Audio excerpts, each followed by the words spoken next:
Unajua hii dunia hii mtu inafaa kuwe na akili. Inafaa kuwe na akili. Kuna wakati ya maandamano na kuna wakati ya kuvuna. Sisi iko kwa kipindi sahihi ya kuvuna. Tuko na finance minister, tuko na pia.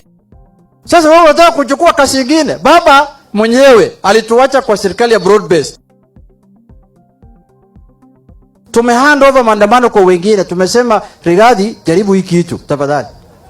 Jaribu hiki kitu tuone pia wewe pia utafika naye wapi. Si ulikuwa unaingia ofisi za 11. Sasa Orengo anataka kurudisha sisi kwa kasi ya Rigathi.